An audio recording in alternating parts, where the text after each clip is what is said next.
नमस्कार, मी अशोक हांडे, मराठी बाणा.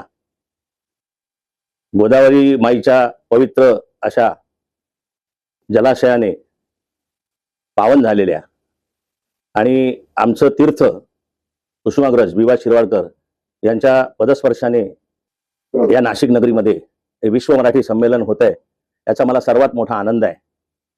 नाशिककर हे जे मराठी उरले सुरले जे काय साहित्यावर प्रेम करणारे लोक आहेत, त्याच्यामध्ये नाशिकचा नंबर खरोखर खूप वरचा आहे. आणि मी उदयजी सामंत, माननीय मंत्री मराठी भाषा विभाग आणि उद्योग, यांचं अभिनंदन करतो आणि त्यांचा आभार मानतो. कारण अशा प्रकारची संमेलनं काय मिळवतात, काय देऊ शकतात आणि त्याचं फलित काय, या सगळ्यांचं उत्तर आज मला इथे दिसतंय की एवढ्या मोठ्या प्रमाणावर ही जनजागृती होते.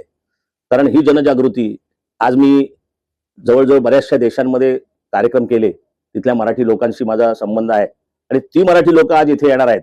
म्हणजे ती सगळी माहेरला भेट देणार आहेत आणि त्यातून गोदावरीच्या जलाशयात त्यांचे पवित्र असा त्यांचं हे होणार आहे.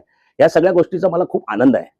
मराठी भाषा संवर्धन आणि अभिजात मराठी भाषा झाली असली तरी जो ज्ञानेश्वरांनी हा वेलू लावलेला आहे तो अजून गगनावरी गेलेला नाहीये.